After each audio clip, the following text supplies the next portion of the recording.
back to another video on my YouTube channel, Ancient Esoterica. My name is Sarah. If you haven't met me yet, what's up? Today I want to talk about something that feels very relevant and very present in the collective energy, especially in America, but around the entire globe, the entire planet.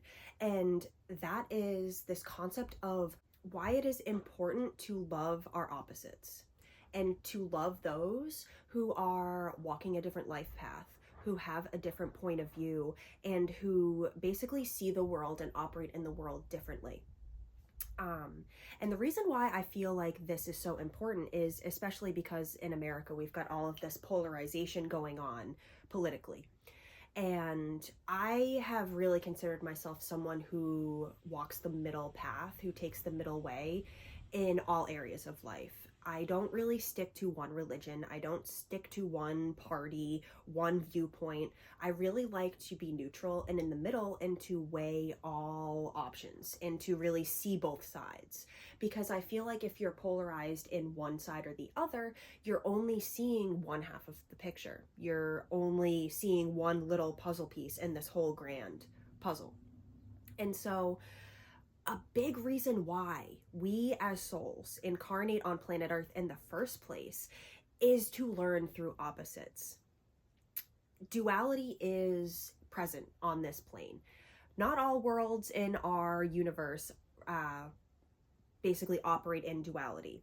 What I've seen in some of my Akashic Records work, in a lot of my sort of multi-dimensional journeyings and all of that stuff, is that there are worlds that operate beyond duality. Many worlds that operate in just pure unconditional love and presence, and they're these very high vibrational utopian worlds.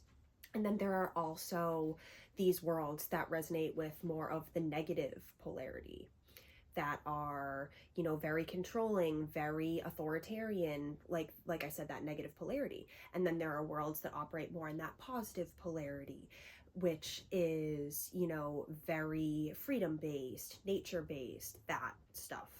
And you could say the negative and the positive polarity, yes, we put these labels on them, but they're just explaining these two polar opposite qualities of energy.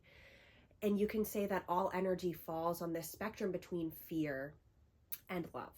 So some of these more high vibrational worlds will operate more in that frequency of unconditional love, you know, alignment with nature, very organic life paths.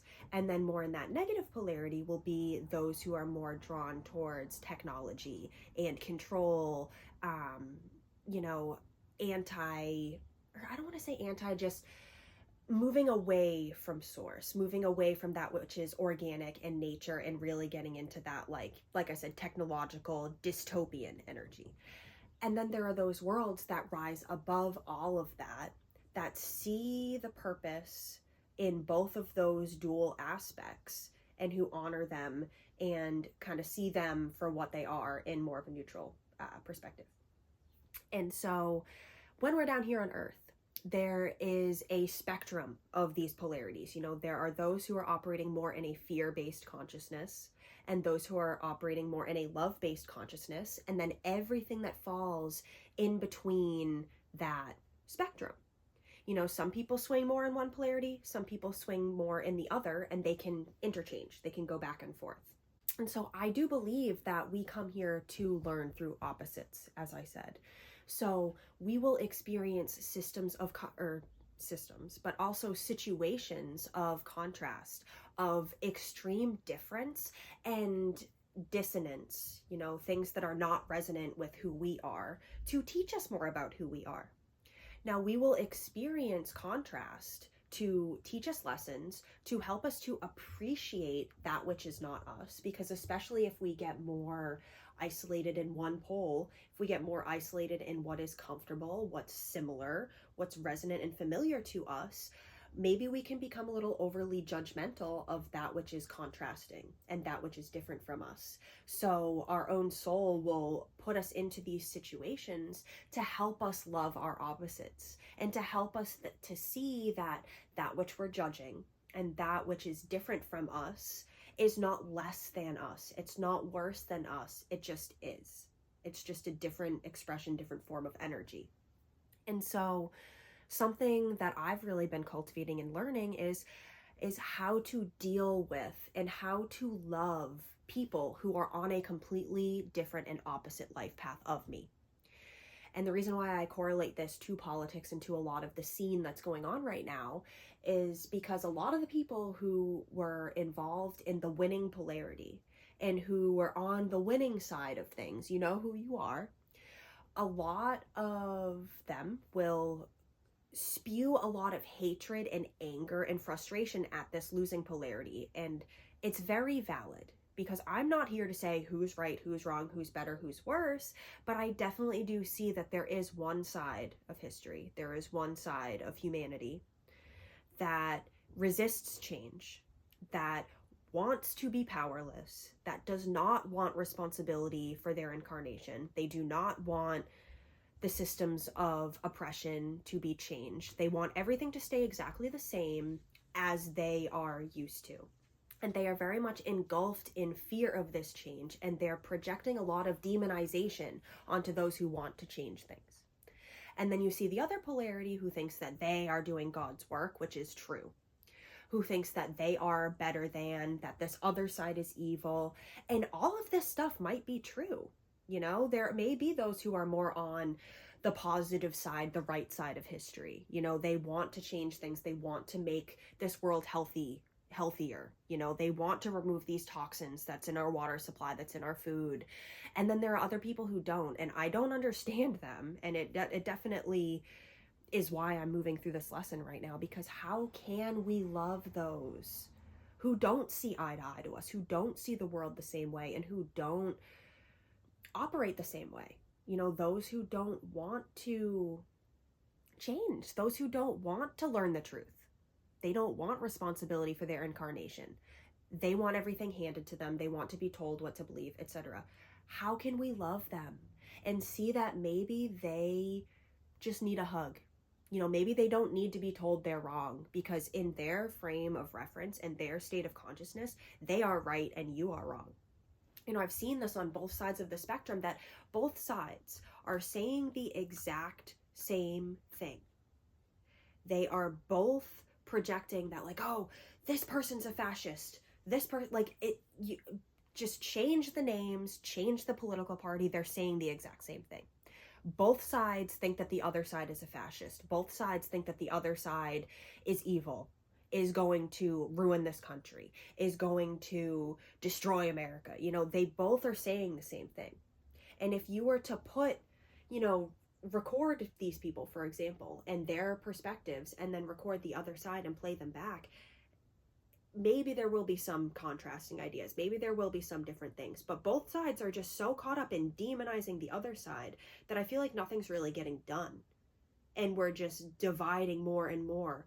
And like, the more you go on this polarity, the more you swing the pendulum this way, the other way is getting further and further and further away. It's just creating more separation. You know, the more you're over here and you're saying that side's evil, they're bad, they want to freaking whatever. Well, what is that doing in the grand scheme of things?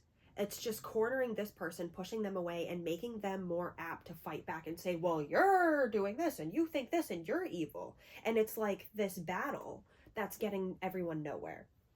And so when we love our opposites, we're able to expand beyond duality and come into the soul and come into that unconditionally loving, accepting presence, that loving awareness that exists within all of us, that is within the observer state of being.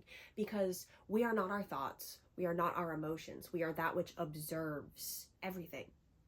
You know, me, the real me, is not even really the person who thinks these things. My soul, is that which animates this body and that which is observing everything. You know, my soul, maybe it is, I don't know, but my soul isn't even the one talking right now. This is my human aspects, you know, my ego that's delivering this message. And so when we come into that presence within the soul and into the light of source, into enlightenment, which to me, enlightenment just means being in the light. having your entire being illuminated. So when we do come into that neutrality and we really do love our opposites, we can expand into that enlightened awareness, and we can see that, oh, well, maybe this person is only repeating what they hear on TV. This person who we see as opposite, who we see as different, who's walking a different life path than us. How did they get there? Maybe they've just been watching the same narratives on TV for 40, 50, 60 years, just further being ingrained and programmed into their system. And that's all they know. Maybe you have experienced life very differently than these people who are contrasting to you, than these people who are different than you. And the more we can bring understanding into all dynamics, all situations of our life, we can navigate this through the heart center, and through, like I said, that unconditional love, and that just awareness, that simple awareness.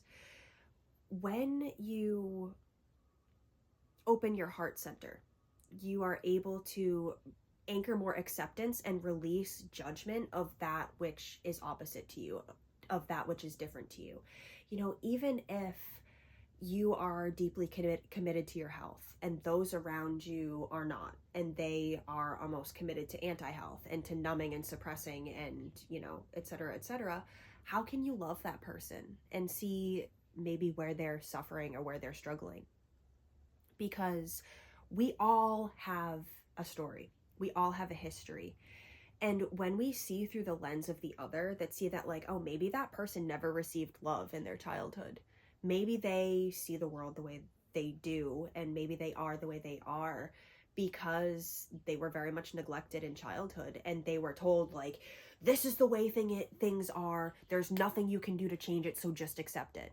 And they very fearfully accepted these narratives that maybe they don't really believe in, but that a part of them is afraid to go against, because maybe as a kid they were rebellious and they got in a lot of trouble. So their subconscious, their nervous system associates disagreement and being rebellious as bad. So they have to uphold these narratives. They have to uphold these perspectives, because what lives in their body is that it's not safe to disagree.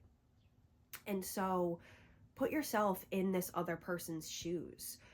Where do they come from? What is their story? Not saying, like, psychically analyze every single person in front of you and, like, psychoanalyze everyone, tune into them psychically, but, like, what is their story? What do you know about them? What stories have they told that gives a little bit more insight into their operating system, into why they believe what they believe and why they feel what they feel? So also, what is their frame? Who do they look up to? Who do they receive their information from? And are those sources, what do those sources resonate with? Like I said, a lot of people don't want to change, and they don't want to know the truth, because then they actually have to do something about their life. It's like when people find out that there's fluoride in our water, a lot of them want to just laugh that off as a conspiracy theory and say, oh, it's good for our teeth, because they don't want to actually have to admit that, one, we've been poisoned deliberately, and two, that their water is toxic and they have to do something about it. They just want that illusion of safety, that illusion of comfort and sameness. And this is not to say that, oh, those people are less than. It's just admit it. Like, they are different from you. They don't have the same values, truths, beliefs, and ideals within their consciousness. And that's okay. It's not up to you to change anyone. And even if you look back at yourself 5-10 years ago, maybe before you knew what you know, and when you were operating differently, how would you treat that version of yourself? It's almost like if you're a 5th grader and you go into the kindergarten room and you're sitting there shitting on all the kindergartners, saying, why can't you do math? Why can't you do pre-algebra? It's like, dude, they're kindergartners. Just sit down and color. Like, we can't force change on anyone, and we can't uphold these unrealistic standards for people who aren't ready to meet them. You know, you can't be that 8th grader going in the kindergarten room yelling at everyone for not being able to do algebra. Like, yes, of course they're not going to be able to do that. They're freaking 5 years old. This is all really rooted in releasing judgment and releasing the need to separate oneself from an opposite or from another. Because when we judge, we are putting that person beneath us, or maybe even above us. When we positively judge and say, oh, that person has what I can't have, you know, placing someone above us, but you're creating distance between them. And the truth is that naturally there is no distance, there is no separation between humans, that we are all unique in our own sense. And the only thing that does separate us is these judgments and these differences. And when we can honor those differences, we can stay connected with people. We don't fuel more division. We don't fuel more separation. We don't put people beneath us. And we can come into that neutrality and that acceptance and oneness and overall just create a more harmonious life. Because a big question that we can all ask ourselves is, someone who holds an opposite, contrasting belief than you, can they be trusted? Can they be accepted? And can they be honored without conflict, without fear, and without forced conformity? Because I feel like so many of us, we demonize the system and we demonize the government because we've been forced to conform to these systems that don't resonate us. We've been forced to fear these things and sort of put into a corner and told to stay there, told to stay small. And this is just a lot of the people who I feel like, because I come from, you know, the 9-to-5 rat race, the being a debt slave, the working a stupid 9-to-5 that sucks the life out of me.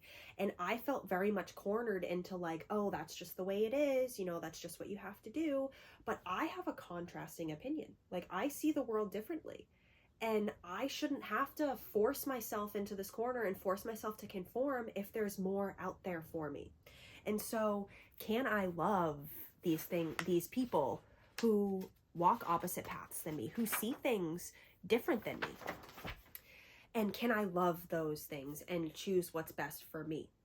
Because, like I said, can we trust these people? Can we accept? Can we honor these people without fear and without forcing conformity? Like, can you just accept that someone has different views, beliefs, and perspectives on a situation because they come from a different walk of life? Because their life up until now has been completely different than yours. So therefore, they can't see things the same way. You know, someone who swings more in one polarity, more in one side of things, you know, they see things because their family saw things that way, and then the generation before them. So how can we, you know, connect more with who we are beneath it all? Because who we are beneath it all bleeds through and breeds our character. And at the end of the day, who we choose to be is up to us.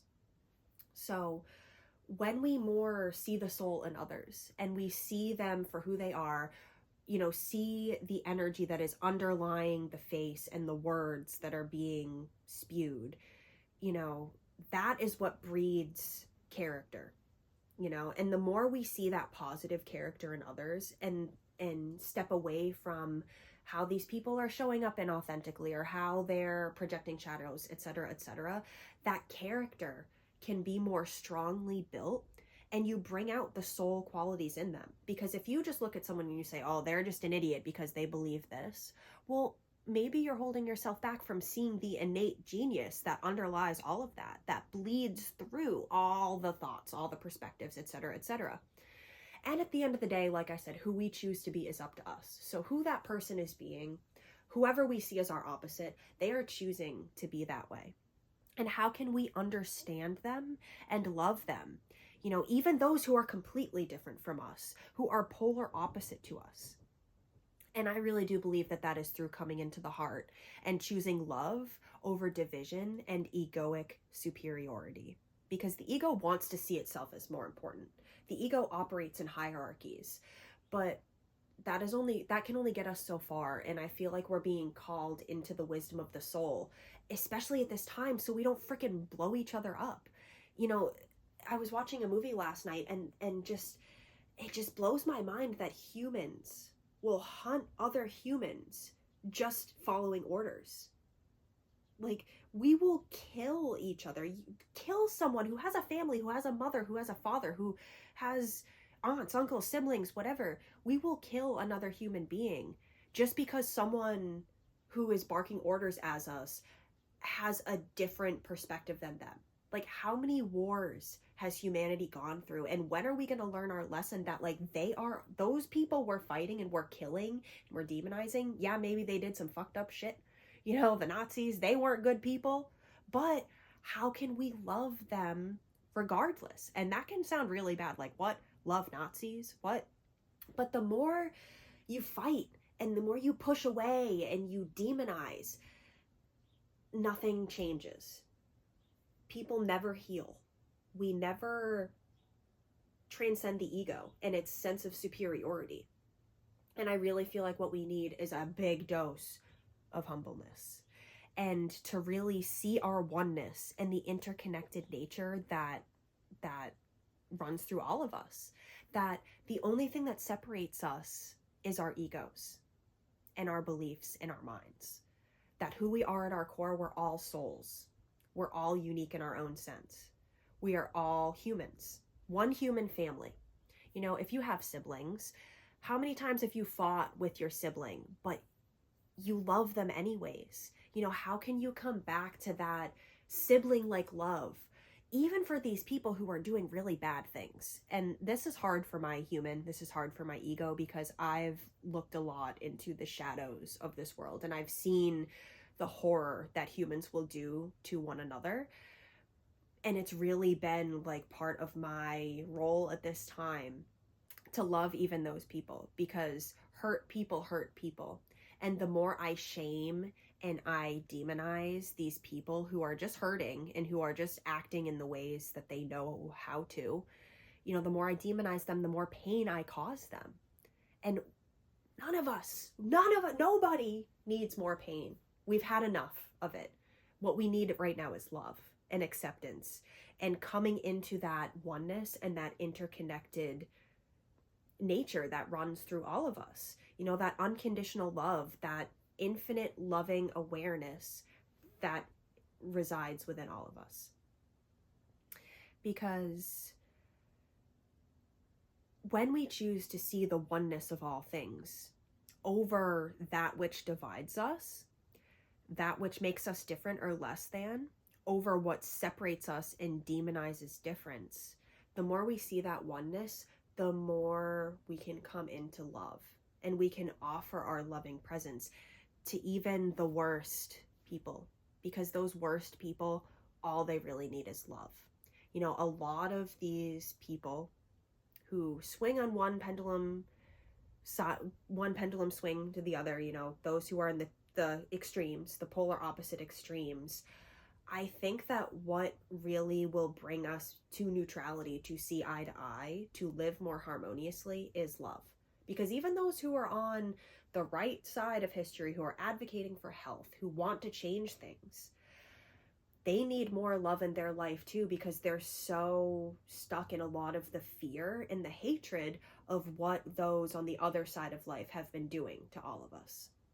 Because it is true, like, there have been those who have been in power who have been deliberately hurting us, poisoning us, and keeping us small. And those people who are on the right side of history, they're fucking pissed at that.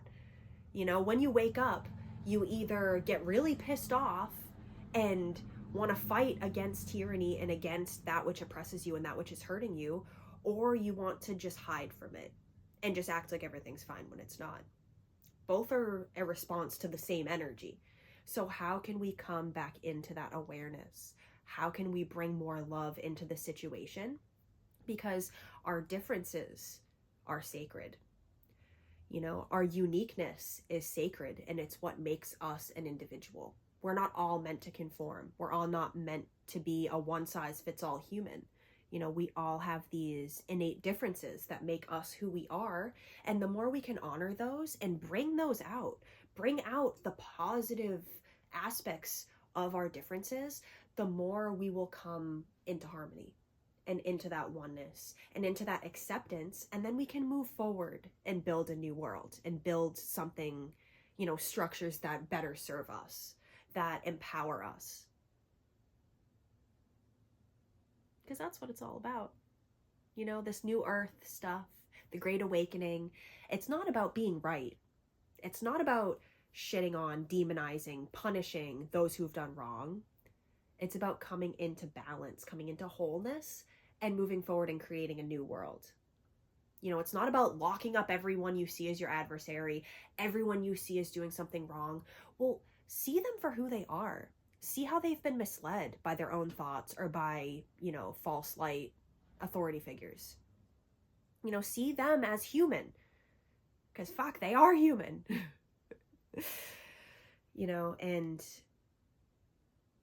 I feel like it's so necessary in these polarizing times to honor our differences as sacred, to honor our authenticity, and to honor the views and the beliefs and the perspectives and just all that makes someone an individual. Honor that, because you don't know how they got to where they are. You don't know what thoughts keep them up at night. You don't know what brings them to their knees in grief and sadness. You don't.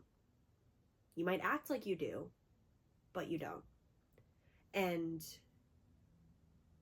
oftentimes those who we judge and those who are so contrasting to us, if they're acting out of character, if they're acting negatively, if they're disconnected from their soul, well, they are screaming for love.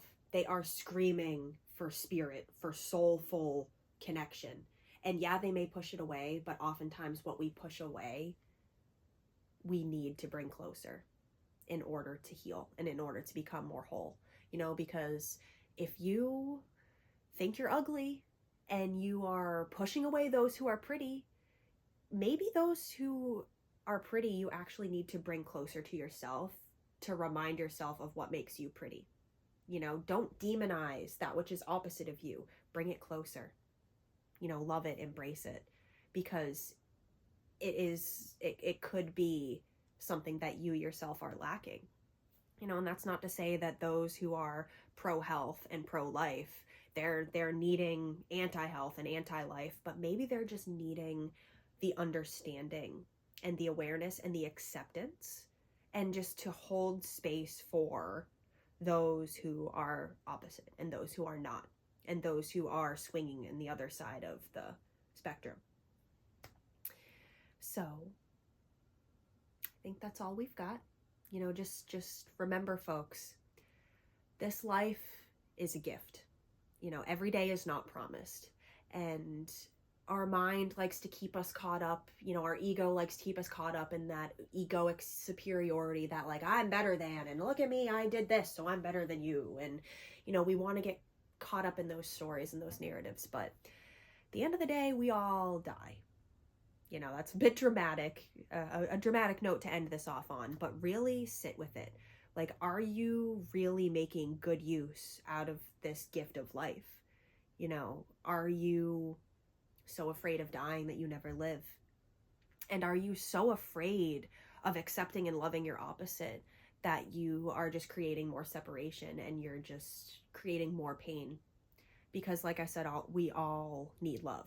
We all have experienced some shit, and you are no better than anyone else because the grass is greener on your lawn than it is over here. Help water other people's lawns. They need it. All right, guys. Sending you so much love. Peace out and namaste.